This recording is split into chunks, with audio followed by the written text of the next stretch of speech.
Hello दोस्तों title and thumbnail पर से आपने सही पढ़ा है। जी हाँ दोस्तों, अगर आप यूके आना चाह रहे हैं, चाहे किसी भी वीजा पे आना चाह रहे हैं, तो 2023 हो सकता है कि आपके पास शायद आखिरी मौका हो, क्योंकि इसके बाद जो है कई सारे वीजा रिस्ट्रिक्शंस लगने वाले हैं, कई सारे वीजा में चेंजेस आने वाले हैं और आगे जाके हो सकता है कि यूके आपके लिए उतना लुक्रेटिव ऑप्शंस ना रहे। दोस्तों, पिछले कई दिनों से मैं जो हूं अपने कामों में, अपने ट्रैवल में और अपनी दूसरी चीजों में बहुत बिजी रहा और इतने दिनों में जो है यूके ने जो है बहुत सारे वीजा चेंजेस, बहुत सारे वीजा रिस्ट्रिक्शंस एंड बहुत सारी चीजों की अनाउंसमेंट करी है। कई चीजों के ऊपर उनके डिस्कशंस हो रहे हैं और इसी से रिलेटेड कई अफवाहें भी जो है वो यहाँ की मार्केट में जो फैल गई है। तो दोस्तों, अब शुरुआत करते हुए पहली और कंफर्म न्यूज तो ये है कि भाई देखो, यूके ने जो है डिपेंडेंट वीजा तो बंद कर दिए हैं यहाँ पर आने वाले स्टूडेंट्स के लिए। अगर आप बैचलर डिग्री करने आ रहे हैं यहाँ पर या मास्टर डिग्री करने आ रहे हैं तो आप अपने स्पाउस को यहाँ पर साथ में नहीं ला सकते। सिर्फ और सिर्फ पीएचडी वाले या कोई रिसर्च वाले ही जो है वही लोग यहाँ पर अपने स्पाउस को साथ में ला सकते हैं, दूसरा कोई यहाँ पर नहीं ला सकता। लेकिन इसके अलावा की जितनी भी चीजें मैं यहाँ से बताने वाला हूँ, उन चीजों पे या तो पार्लियामेंट में डिस्कशन होने को है या फिर इन चीजों के ऊपर यहाँ पर अच्छे खासे लेवल पे डिस्कशन चल रही है। तो उसमें सबसे पहला तो है कि भाई पीएसडब्ल्यू जो है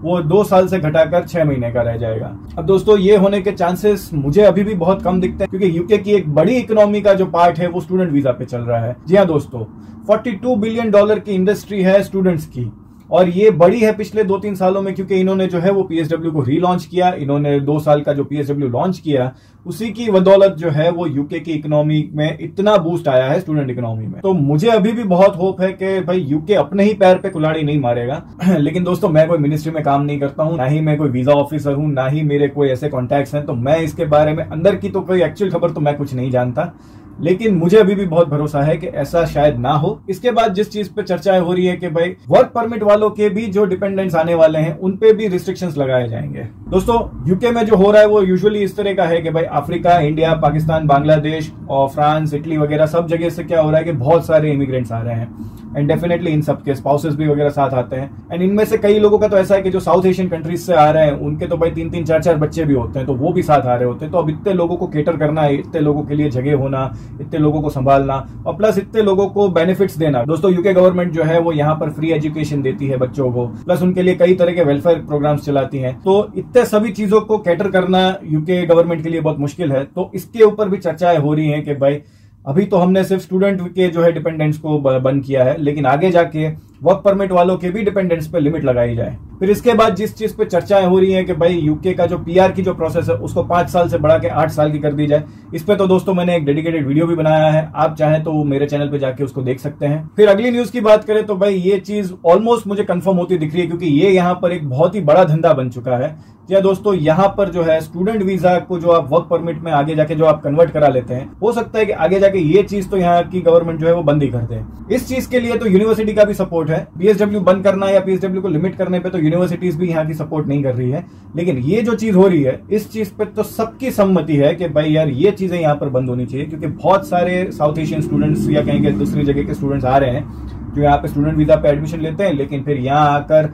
केयर होम में लग जाते हैं या कोई भी जॉब जुगाड़ लेते हैं जो कि टीयर 2 या कहेंगे इनको स्पॉन्सरशिप की तरफ ले जाती हो। तो स्पॉन्सर जॉब ये लोग ले लेते हैं और फिर अल्टीमेटली पढ़ाई छोड़ देते हैं, जिसकी वजह से जो है वो यहाँ की यूनिवर्सिटी को भी नुकसान होता है। एंड फिर जो दूसरी तरह की जो इन्वेस्टमेंट्स जो है जो यहाँ की गवर्नमेंट जो स्टूडेंट्स को देती है या जितने भी स्कीम्स जो स्टूडेंट्स के लिए जो होते हैं उसमें भी फिर उनको नुकसान होता है। और कई केसेस में, कई आर्टिकल्स में तो ये भी बताया जा रहा है कि अगर आगे जाके कोई स्टूडेंट जो है वो अपना स्टूडेंट स्टडी वीजा को जो है वर्क परमिट पे कन्वर्ट करता हुआ मिला तो उस पर हो सकता है कि 5 साल का बैन भी लगे। इसलिए दोस्तों, अगले साल में मैं कोई एक चेंज अगर एक्सपेक्ट कर रहा हूं जो 100% होने के चांसेस है, तो वो ये चेंज तो मैं एक्सपेक्ट कर रहा हूं कि ये शायद हो सकता है। इसके बाद दोस्तों, जो यहाँ पर जिस चीज की चर्चा बताई जा रही है वो है कि भाई आपका जो है यहाँ पर पीआर या सेटलमेंट के लिए जो है जो आपका एक जो मिनिमम सैलरी थ्रेशोल्ड जो होना चाहिए उसको भी शायद हो सकता है कि आगे जाके बढ़ा दिया जाए। अभी दोस्तों, अगर आपको 26,000 पाउंड के आसपास की जॉब मिल जाती है तो आप यहाँ पर एलिजिबल होते हैं स्पॉन्सर्ड जॉब लेने के लिए। इसमें भी अगर आप शॉर्टेज ऑक्यूपेशन लिस्ट में आते हैं तो इसमें भी और आपको रियायत मिलती है। इसी तरह से अगर आपको यहाँ का पीआर क्लेम करना होता है तब भी आपको एक मिनिमम थ्रेशोल्ड जो है वो मीट करना पड़ता है। ये थ्रेशोल्ड आई थिंक 33,000 का है। तो ऐसा सोचा जा रहा है, ऐसी चर्चाएं हो रही हैं कि आगे जाके इस थ्रेशोल्ड को भी जो है वो यहाँ की गवर्नमेंट जो है वो बढ़ा सकती है। और इसी के साथ जो है यहाँ पर स्पॉन्सरशिप की फीस वगैरह भी जो है या उसके रूल्स भी जो है वो हो सकता है कि टफ होने लगे आगे जाके। फिर एक और न्यूज जो अगेन डिपेंडेंट से रिलेटेड ही है और इस न्यूज में तो ऐसा है कि यहाँ के जो एग्जिस्टिंग पीआर होल्डर्स और सिटीजन्स भी जो है वो भी कवर हो जा रहे हैं और इस चीज पे भी बड़ी जोरों शोरों से चर्चाएं हो रही है।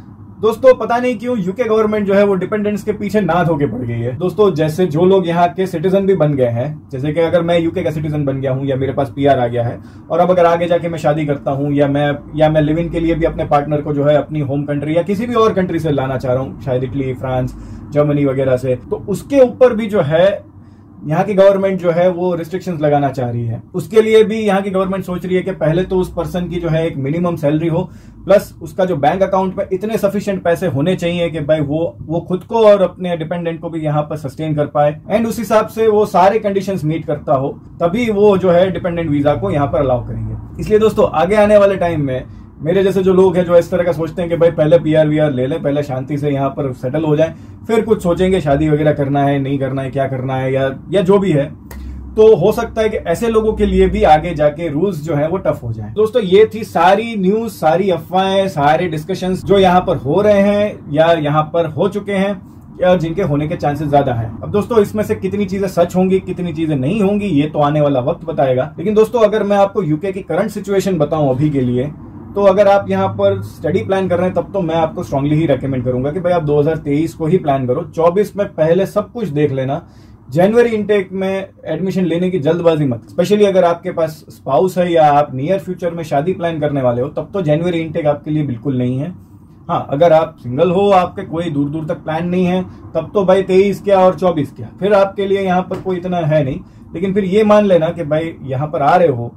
23-24 के बाद, और अगर आपको फिर इश्कबाजी करनी है तो वो फिर आपको यूके में ही करनी पड़ेगी। आप अपनी होम कंट्री में किसी को वादे करके आए हो या कुछ भी करके आए हो तो चुपचाप से ब्रेकअप करके आना, या कहें कि सारे वो कहें ना कि रिश्ते नाते उस तरह के तोड़ कर आना। फिर आपके लिए यहाँ पर 5-6 सालों तक कोई स्कोप नहीं बन रहा है कि आप शादी करके अपने पार्टनर को ला पाओ, अनलेस वो खुद यहाँ पर वर्क परमिट ले आए या वो खुद यहाँ पर कुछ अपना जुगाड़ कर ले। आगे जाके तो ये भी आपको स्कोप नहीं मिलेंगे कि आपके पार्टनर का आप स्टूडेंट वीजा लगाकर उसको यहाँ सेटल कर दो, वो भी अब आगे जाके नहीं होने वाले हैं। दूसरी बात जो करंट सिचुएशन में है कि भाई आप में से जो कोई भी 2023 प्लान कर रहे हैं या 24 का भी जो फर्स्ट हाफ अगर प्लान कर रहे हैं, तो ये मान के चलना कि दोस्तों अभी जो है मंदी जो है, कहेंगे जो महंगाई जो है, वो दोस्तों अपनी चरम सीमा पर है। यूके की अगर बात करें तो दोस्तों इन्फ्लेशन जो है वो छप्पर फाड़ है, चीजें बहुत महंगी हो रखी हैं। इसके अलावा जो है यहाँ की जॉब मार्केट्स में नौकरियां बिल्कुल नहीं है, फुल टाइम भी नहीं है, तो पार्ट टाइम के लिए तो और भी अपॉर्चुनिटीज कम हो गई हैं। तो ये बात को आप बहुत ध्यान में रख के चलना कि भाई बहुत टफ है आने वाले दिन है। इसलिए दोस्तों कोई भी बड़े कर्जे करके या कोई भी बड़ी लोन होना या कोई अपनी कोठी वगैरह या कहें कि एक सेफ चीजों को बेच बाच कर आना या छोड़ छाड़ कर आना, वो अभी इतना फ्रूटफुल ऑप्शन नहीं है। हाँ, आपके पास पैसा है, आपने अपनी सेविंग्स कर रखी है, तब तो ये बिल्कुल ही बेस्ट टाइम है, क्योंकि अभी कुछ जॉब मार्केट में होना नहीं है। जब यहाँ पर 1 साल 2 साल पढ़ाई करो, एंड ये पूरे चांसेस है कि भाई 2024 के एंड में या 2025 के स्टार्ट तक में यहाँ का जो रिसेशन है वो ठीक हो चुका होगा, या दुनिया भर में जो मंदी आ रखी है उस पर कुछ इस पे काम हो चुका होगा, वो भी ठीक हो चुकी होगी। तो जैसे पिछले साल जो था कि भाई यूके हो या कोई भी हो, इतने पैसे बट रहे थे मार्केट में, इतनी बड़ी बड़ी लोगों को जॉब्स मिल रही थी, हो सकता है कि यही चीज आपके साथ 2024 के एंड में या 25 के स्टार्ट या मिडिल से ये चीजें शुरू हो जाएं। लेकिन अभी जो है ये साल और अगला साल बहुत टफ है, किसी भी कंट्री आप जाते हैं, और यूके में तो ये ज्यादा टफ होने वाला है, क्योंकि अगले साल यहाँ पर इलेक्शन भी है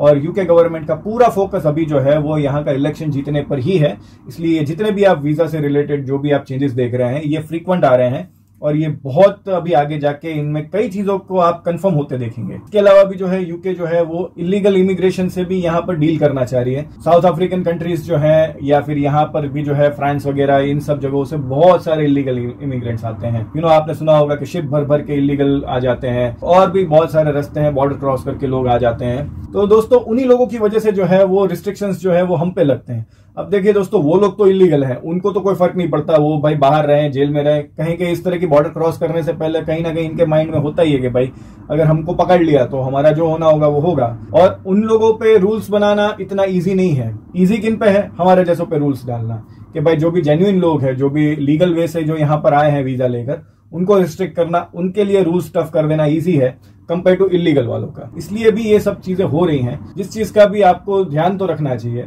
और जाते जाते मैं आखिरी चीज यही बोलना चाह रहा हूं आप लोगों को दोस्तों, कि अगर आप में से कोई भी स्टडी प्लान कर रहा है ना, तो मेरी पर्सनल सजेशन आपको ये रहेगी कि दोस्तों अब इस साल अगर आप मास्टर लगा रहे हो तो 2 साल का मास्टर लगा लो। ये इसीलिए है कि दोस्तों रिसेशन तो देखिए अभी दोस्तों चल रहा है, और जनरली क्या होता है 1.5-2 साल 2.5 साल जितना रिसेशन जनरली चलता है, एवरेज अगर निकाली जाए तो कोई भी रिसेशन की 3 साल जितनी निकलती है। हो सकता है कि भाई ये रिसेशन अगर ये 2024 से भी थोड़ा ऊपर का खिंच जाए, तो अगर आपकी जो स्टडी है वो 2025 के सितंबर में ही खत्म होगी, तो काफी एक आपके पास सेफ रहेगा यहाँ पर कि भाई आप यूके की हर चीज को टारगेट कर पाओ और उस वक्त आपको मैक्सिमम बेनिफिट मिल जाए यहाँ का। इसके अलावा भी आप में से जो कोई भी कनाडा, ऑस्ट्रेलिया, इन सब जगहों को टारगेट करते थे और वहां पर जिनको एडमिशन नहीं मिला या वो लोग जहां पर नहीं जा पाए, उस तरह के लोग अगर यूके आने वाले हैं तो उन लोगों को तो मैं स्पेशली यही बात कहूंगा कि भाई आप लोग वैसे भी 2 साल की पढ़ाई करने जाने वाले थे, तो भाई वहां की जगह यहाँ कर लो। आपको यहाँ पर क्या है कि भाई चीजों को सेटल करने का टाइम भी ज्यादा मिलेगा, आपको इस कंट्री को समझने का टाइम भी ज्यादा मिलेगा, और आप जो ये रिसेशन का जो टाइम है वो स्मूथली यहाँ पर प्रोसेस भी कर जाओगे, उसको क्रॉस भी कर जाओगे, और फिर जब जॉब मार्केट में सब जगह अवेलेबिलिटी होगी तो आपकी डिग्री, आपका कोर्स, आपकी पढ़ाई जो है वो आपको मैक्सिमम बेनिफिट देगी। मैं इसका जीता जागता एग्जांपल हूं। मैंने अपनी डिग्री जो है वो 2021 में यहाँ पर कंप्लीट करी। 2022 के स्टार्ट में यहाँ पर जो है नौकरियों की वगैरह की बूम आई, तो मुझे इतनी जॉब्स मिली, इतना सब मेरा यहाँ पर भला हुआ कि मुझे कभी यहाँ पर फिर बाद में कोई दिक्कत नहीं आई। लेकिन आज का जो टाइम है 2023 में, अगर मैं जॉब स्विच करना चाहूं या मैं कुछ भी नया ढूंढना चाहूं तो अभी कुछ नहीं मिल रहा है। तो दोस्तों इसलिए ये होता है कि भाई जब भी कहें कि वो बूमिंग सीजन आता है तब सबका कहें कि घर भर जाते हैं, तब सबके अकाउंट में पैसे आ जाते हैं, लेकिन जब ऐसे मंदी और इस तरह की चीजें आती हैं तो आपका जो लगा हुआ पैसा होता है वो भी चला जाता है। तो बस दोस्तों, जानता हूं ये वीडियो लंबा हो गया, लेकिन मुझे इस एक वीडियो में सारी चीजें यूके के बारे में कवर कर देनी थी और आपका कहें कि यहाँ के भविष्य के बारे में हर चीजों को बता देना था मुझे, तो इसलिए ये वीडियो थोड़ा लंबा हो गया। और इसके अलावा भी मैं जो हूँ आजकल बहुत बिजी रहता हूँ, तो अगला वीडियो कब आएगा, कैसा आएगा, कहाँ आएगा, वो मुझे कुछ पता नहीं रहता आजकल। तो इसलिए इस एक वीडियो में मैंने आपको यूके का जो